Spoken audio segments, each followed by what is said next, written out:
Anna. How are you today? Good. Yeah? Good. I slept enough. You slept enough? I slept enough. How much is enough? Like almost 7 hours. Wow, that's good. That is good. Little kids at home, 7 hours is a lot. Yeah, that's, I thought you would say like 5. No. 7 whole hours. That's good. I didn't say in one piece, in one go, but still 7 hours in total. Not bad. Not bad. So we're here today to talk about a text that you wrote that I found very interesting, and of course it's very relevant for the work that we do. And it's a text where you talk about how identity is something that we carry in our bodies. And in this text, you also talk about intergenerational trauma, among other things. And maybe this is a point where I would like to start and ask you, because intergenerational trauma is something that people talk about a lot nowadays. And could you maybe tell us what is your view on this term and how you understand it? Yes, absolutely. So I feel that over the last few decades, intergenerational trauma has become consensus in kind of the public discourse. In 2025, I don't think there is a single person, or there aren't a lot of people who would say that we are born clean slates.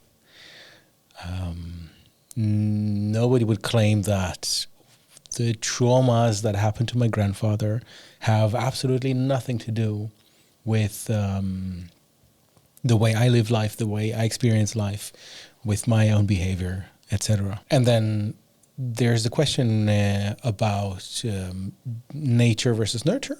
There's the question of, is this a genetic thing? Is the transmission genetic, or is it cultural? But the understanding that our history, our ancestors live within us is commonplace these days.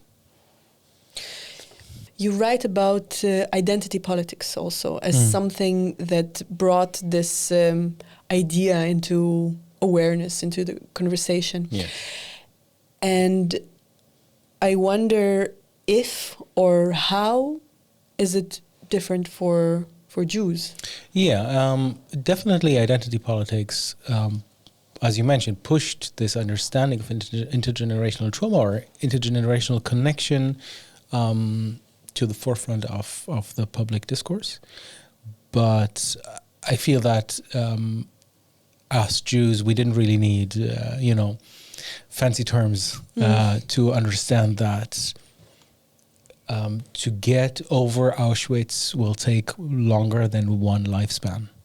No, there is epigenetical research that shows how genetic expression changes in descendants of Holocaust survivors in the second and the third generation. And there's developmental psychological research showing the same thing. And of course, there's mainly our experiences as Jews. We know that even a grandfather whom we didn't know, who came out of Auschwitz, has a lot of influence on how we behave. But it's not even just Auschwitz. It's generations over generations of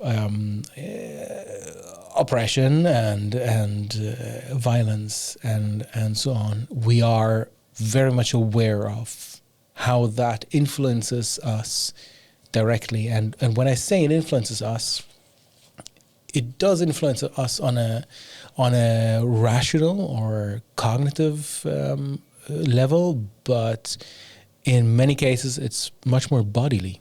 It's much more on the level of an immediate reaction, a bodily reaction to situations. It's questions of how my body trusts or doesn't trust certain things. And again, we didn't need identity politics to come along and explain this. And when we talk about this and about this bodily experience and something that is transferred, genetically. We talk about trauma, we talk about oppression, we talk about things that hurt. And in your view, are there things that are overlooked when we only focus on that? Yes. Again, I come back to identity politics. Within identity politics, we gain symbolic capital by hardship, by oppression that we endured or our ancestors endured, etc. But the same pathway, the same mechanics of transmitting experiences from one generation to the other works with non-traumatic or positive experiences as well. So again, epigenetic research shows that while a trauma endured will show up in a genetic expression 2 generations later, the same goes for motherly care. The same goes for positive community experiences. So it's not only the bad things, it's not only the negative experiences that are passed on intergenerationally, it's anything. We carry the history of our people, we carry our ancestry in our body. Again, I emphasize this question of where it is. Is it in our thoughts? Is it a cognitive thing? Or is it a bodily thing? Because in the end, when I experience that connection, when I experience kind of my ancestry showing up within me, it is a bodily experience. It's not something I could have read in a book. It happens within my body. Mm-hmm. So when you go deeper into this body of research, it seems that it shifts your whole understanding of what identity is. Yes, I would be careful with claiming that reading books changed that. To me, reading books is not just in this case, but in general, is most of the time an attempt to understand something I already experience in some way. So it's less about reading it in a book and then finding it in my body. It's more finding it in my body and then trying to find the experience I found in my body in books so I can kind of process it. But after experiencing it in my body and then reading about it in books, I feel that when I think about identity, the shift goes to something that is much more embodied and hence a little bit less open to our own influence. So if my identity is something cognitive, is something that can be verbalized, at least my own feeling is that it can more easily be influenced. I can read a lot of books and educate myself and hence change the way I think. But something bodily, to me personally, is something that I have to find out rather than invent. It's something I can uncover, but I can't necessarily influence. Yeah, this is kind of a research of experience. And I think maybe the terms that we're using in this conversation can sound a little vague. Mm-hmm. Can you maybe kind of ground us, anchor us in some personal experience of what you mean when you say bodily identity? Absolutely. So, so many different things. I grew up in a surrounding where there was some Yiddish around me, but Yiddish is not a language I speak. It's a language I understand more or less. It's not a language I speak. It's not a language that was around me in my family, for example. I didn't know my grandparents, who were the last generation in my family who spoke Yiddish. So Yiddish was, a language I heard in shul or in the Jewish community. All people spoke it, but it wasn't really present. And yet, in my 40s and throughout my whole life, whenever I listened to Yiddish music, it just it entered my body in a way nothing else did. It touched me in a way nothing else did. So when I listen to Bickel singing, I'm immediately there. I don't need to be carried away. When I listen to it, I am that music. But even if it's, there's like a hip hop artist from 10 years ago, so-called Yiddish hip hop artist. Okay. He's a good musician, but there are better musicians out there. But the fact that he sings in Yiddish just makes me shiver. It's a language that it sits in my body, and then I care less if it's the genes of my great grandfather sitting, in my bones, saying, "Oh, this is Yiddish," and like giving me a rush, or if it is my grandmother subconsciously passing that love for Yiddish or that feeling of home in Yiddish to my mom, and her subconsciously passing it to me. In the end, when I listen to Yiddish, when I hear Yiddish, again, a language I don't really speak well, the experience of home is a bodily experience. Yeah, it sounds like a very different knowing.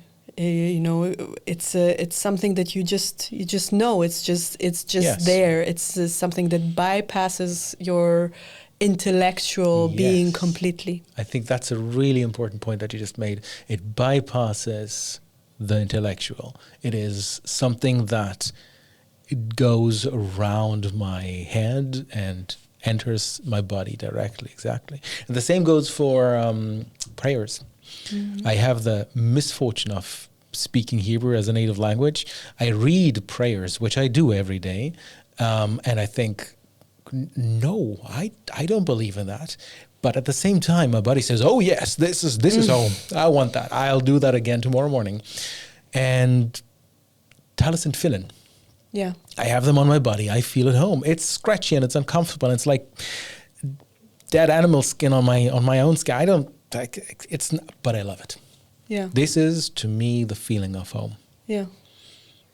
It's something that you don't understand why this feels the way that it does, why it feels like, but it's just, you accept it. Yes, exactly. I think I have an explanation. The explanation is, this is what my great-grandfather did. This is what his great-grandfather did. This is what happened for the last, how much is it, like 80 generations. So my body knows. Yeah. Tfillin, that's right, that's home. Yiddish, that's right, that's home. Tallis, that's right, that's home. Kaddish, that's home. Yeah. Yeah, this is really thought-provoking. Over the years, you spoke with thousands of Jews about their identities. Mm. And I'm wondering if you're listening to this bodily layer, if you're looking for it, if you see it. Yeah, absolutely. So now I'm already expecting it. I'm looking for it. But even before, I noticed it in a lot of conversations. So I speak to people who grew up kind of next to tradition. I speak to people who grew up rooted in tradition, people who, grew up Orthodox, ultra-Orthodox. And I speak to people who grew up completely disconnected from any tradition. And somehow all of them, or a lot of them, regardless of how they grew up, they have certain things that they feel at home in. There's one thing that was really funny is a lot of Jews tend to kind of intuitively shuckle. Mm-hmm. This is something, it's in their body.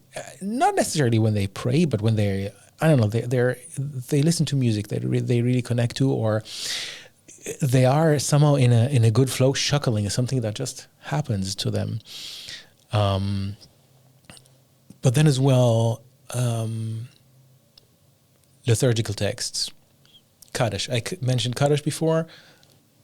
Don't ask me how many times Jews told me that Kaddish or the Shema or Shmona Esrei, any part of Shmona Esrei,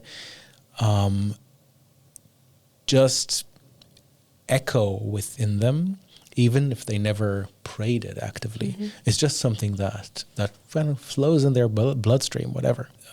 So these things kind of they bypass the conscious, they bypass the individual experience, and they echo, they reverb within the body of those people.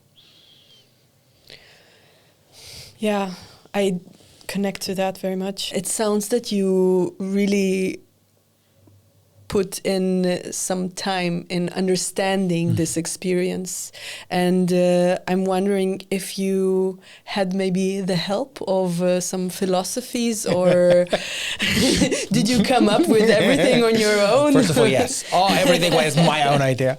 And maybe some people before me already talked about it. It's very interesting, I think, in general, as a human experience. And I know that there are philosophies that are built on explaining exactly that, and I'm wondering who you are drawn to. Absolutely, yeah. So this idea appears throughout history of Western philosophy in different ways. It appears more, as far as I'm concerned, I'm not a scholar, in the 20th century. So Merleau Ponty talks about identity being an embodied experience. And he has this image. He says, it's not, we are not beings that have a body, but we are bodies that have beings. Mm-hmm. But Husserl, who is, the kind of the German part of 20th century's philosophy, would agree to some extent. My own favorite, Heidegger, would agree, and then you have Bourdieu, who explains identity in terms of habitus. So he's busy with how movement and posture and rituals, bodily rituals, manifest our identity rather than kind of cognitive or intellectual structures.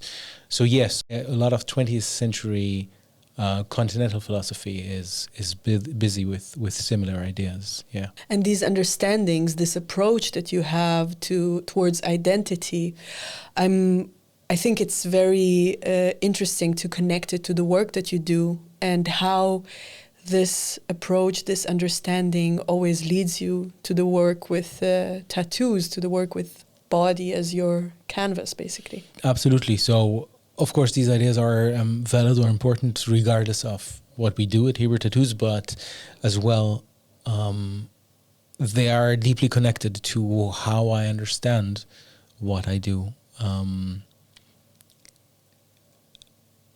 this understanding of identity being an embodied phenomenon much more than being a thought construct is one of the reasons I come back to tattoos time and again, and I do it already for almost 20 years.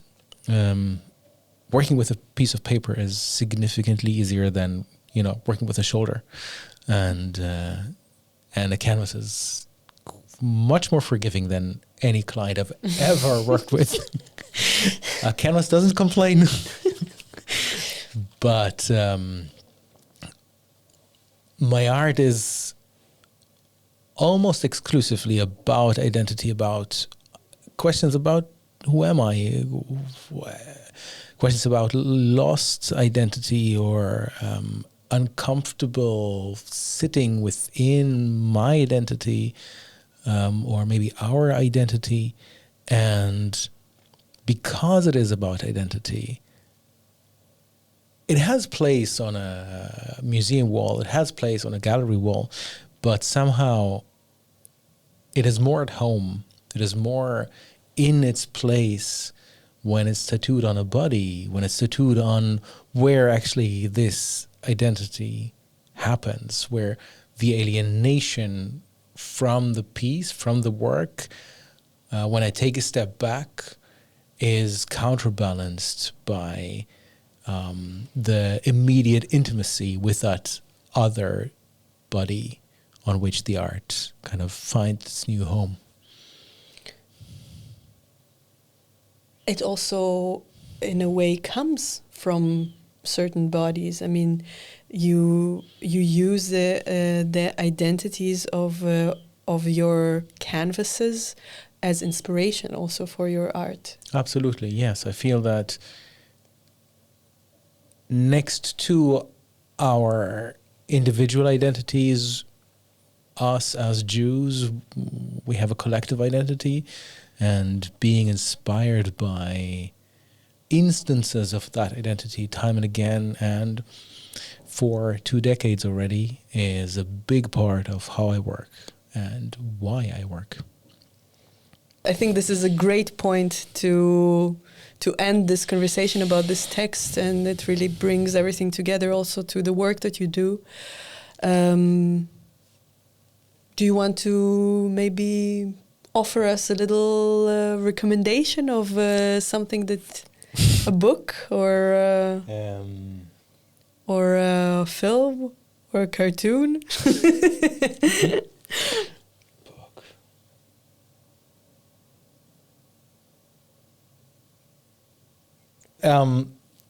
Yeah, 2 things, or a thing and a half. One is really a book about that by Merleau Ponty, Phenomenology of Perception. It's kind of his major work. He talks a lot about this bodily identity, bodily experience of identity. It's not an easy book, but it's really about that. But then I would actually like to recommend something slightly different. That is another of my favorites, Rabbi Nachman. Why? Mm-hmm. Because Rabbi Nachman is the great-grandson of Baal Shem Tov, the founder of Hasidism, and Hasidism is an attempt to take away the Jewish experience from the scholars and put it back into the body. Yeah. So a lot of his approach to divine experience or religious experience or faith and so on is through going to the woods, through hitbodedut, through being alone, through solitude, and not through reading, not through studying. And the same thing is right about actually any mysticism. In Christianity, you have Meister Eckhart, you have Hildegard von Bingen, but in Islam, you have Sufi Islam. And they all basically say the same thing.